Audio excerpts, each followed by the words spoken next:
3월 5일 금요일입니다. 새벽기도 시간 하나님께서 우리에게 주시는 말씀은 마가복음 12장 35절에서 44절 말씀입니다. 제가 봉독하도록 하겠습니다. 예수께서 성전에서 가르치실새 대답하여 이르시되 어찌하여 서기관들이 그리스도를 다윗의 자손이라 하느냐. 다윗이 성령에 감동되어 친히 말하되 주께서 내 주께 이르시되 내가 내 원수를 내 발 아래 둘 때까지 내 우편에 앉았으라 하셨도다 하였느니라. 다윗이 그리스도를 주라 하였은즉 어찌 그의 자손이 되겠느냐 하시니 많은 사람이 즐겁게 듣더라. 예수께서 가르치실 때 이르시되 긴 옷을 입고 다니는 것과 시장에서 문안받는 것과 회당의 높은 자리와 잔치의 윗자리를 원하는 서기관들을 삼가라.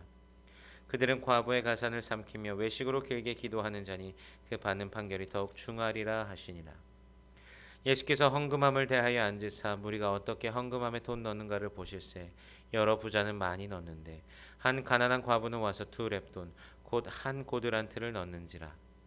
예수께서 제자들을 불러다가 이르시되 내가 진실로 너희에게 이르노니 이 가난한 과부는 헌금함에 넣는 모든 사람보다 많이 넣었도다. 그들은 다 그 풍족한 중에 넣었거니와 이 과부는 그 가난한 중에서 자기의 모든 소유 곧 생활비 전부를 넣었느니라 하시니라. 아멘. 예수님께서 성전에 있는 사람들을 가르치십니다. 그들에게 필요하고 그들이 알아야 할 것들을 가르쳐 주셨을 것입니다. 예루살렘은 신앙의 중심지였기 때문에 종교 지도자들도 더 많이 이렇게 분포해 있었고 신학적인 그런 탐구적인 모습도 굉장히 많이 보여지는 곳입니다. 그래서 구약의 예언에 따라 유대인들은 메시아께서 다윗의 자손으로 나실 것을 알고 있었습니다. 하지만 다윗의 자손이라는 표현이 메시아의 그 모든 것을 다 표현하지는 못합니다. 어찌 보면 메시아보다 다윗이 더 높은 곳에 위치하고 있는 것처럼 그런 뉘앙스도 어떻게 풍겨지기 때문에 그렇습니다. 그들에게 있어서 메시아는 회복하고 통치하는 정도에 머물러 있기 때문에 그 위치가 사실 뭐 그들에게 있어서는 어디가 되어도 상관이 없었을 것입니다. 예수님께서는 자신의 그 메시아의 정체성을 시편을 인용하여서 좀 더 자세하게 제시하십니다. 바로 시편 110편 1절을 인용하십니다. 여호와께서 내 주에게 말씀하시기를 내가 내 원수들로 내 발판이 되게 하기까지 너는 내 오른쪽에 앉아 있으라 하셨도다. 오늘 본문에서는 주께서 내 주께 이르시되 내가 내 원수를 내 발 아래 둘 때까지 내 우편에 앉았으라 하셨도다라고 기록되어 있습니다. 유대인들은요 성경을 읽다가 여호와 즉 하나님의 이름이 나왔을 때 여호와라고 읽지 않습니다. 하나님의 이름을 감히 부를 수 없다, 읽을 수 없다라고 그렇게 생각하였기 때문입니다. 그래서 주님을 뜻하는 아도나이로 읽습니다. 우리가 좋아하는 시편 23편도 우리는 여호와는 나의 목자시니 내게 부족함이 없 여호와는 나의 목자시니 내게 부족함이 없으리로다라고 읽지만 유대인들은요 즉 아도나이 즉 주는 나의 목자시니 내게 부족함이 없으리로다라고 읽습니다. 이 주님이란 뜻을 가진 아도나이께서 내 아도나이에게 말씀하시기를 이라고 이 부분을 읽는 것입니다. 다윗의 자손이라는 그 표현만으로는 다 표현할 수 없는 메시아, 바로 높으신 그 하나님과 같이 높으신 그 메시아를 이미 다윗이 바라보며 높이는 부분을 예수님께서 인용하시면서 메시아의 정체성을 넓은 범위에서 그들이 접근할 수 있도록 도와주시는 것입니다. 예루살렘에서도 분명히 예수님의 말씀을 즐거워하고 그분을 기뻐하는 자들이 있었습니다. 다른 종교 지도자들처럼 예수님을 책잡고 잡으려고 하지 않고 그분의 말씀을 들으며 즐거워하는 그 신앙과 신학의 중심지의 모습을 볼 수가 있습니다. 우리도 말씀 연구하기를 즐거워하고 신앙 서적도 읽으면서 성경을 통한 그 자신을 계시하신 하나님을 만나면서 즐거워하고 다른 사람들이 만난 하나님을 나누며 즐거워하는 그런 신앙인들이 우리가 되었으면 합니다. 물론 즐거운 신앙생활을 방해하는 무리도 있습니다. 예수님께서는 서기관들을 삼가라고 하십니다. 그들은요 긴 옷을 입고 다니고요 즉 내가 이런 사람이야 하는 그런 옷을 입고 다닙니다.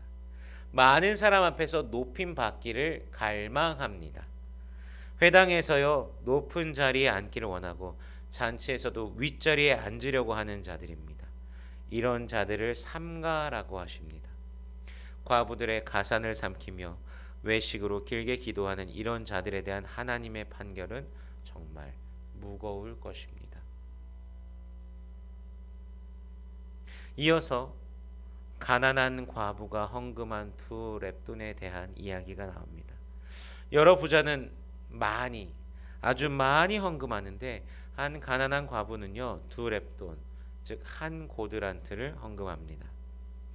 부자가 금액으로는 더 많은 금액을 헌금하였습니다. 그러나 예수님께서 보시는 것은 저들이 가진 그 100분의 100 중에 1을 드리는지 10 중에 1을 드리는지 아니면 모든 것을 드리는 것인지 보고 계셨습니다. 많은 헌금에 자랑할 것도 없고 적은 헌금에 우리가 민망해할 필요도 없습니다. 내가 얼만큼 가지고 있고 얼마나 하나님께 드리고 있는지를 하나님께서는 누구보다도 더 잘 아십니다. 우리가 가진 10,000가지 중에 한 가지를 드리는 것인지 1,000가지 중에 한 가지를 드리고 있는 것인지 100가지 중에 한 가지를 드리는 것인지 10개 중에 한 가지를 드리는 건지 아니면 우리가 가진 모든 것이 5개인데 그 중에 하나를 드리는 건지 아니면 우리가 가진 모든 것이 2가지인데 그 중에 하나를 드리는 건지 아니면 우리가 가진 것이 딱 하나밖에 없는데 그것을 드리는지 그거를 하나님께서는 다 아십니다. 가식적인 종교성과 남들 앞에서 높아지고 존경받으려고 하는 모습 그리고 과부의 순수하면서도 하나님을 향한 그 갈망이 비교됩니다. 여러분들은 어느 쪽에 속하십니까? 여러분의 신앙은 과연 누구를 기쁘시게 해드리기 위한 신앙의 삶입니까? 하나님을 기쁘시게 하기 위한 것입니까? 나를 기쁘게 또는 만족해 하는 혹시 다른 사람을 만족해 하는 그런 신앙입니까? 하나님을 기쁘시게 하려는 그 목적이 상실이 된다면 이미 그 신앙은 믿음은 힘을 잃어버리게 됩니다. 여러분 오늘 주어진 우리 하루 주님 앞에 기쁨이 되기를 원합니다. 주님을 만나고 주님과 동행하며 걸어가며 너는 나의 기쁨이다 라는 주님의 음성을 들으며 기뻐 춤추는 그런 날이 되시기를 주님의 이름으로 축원합니다.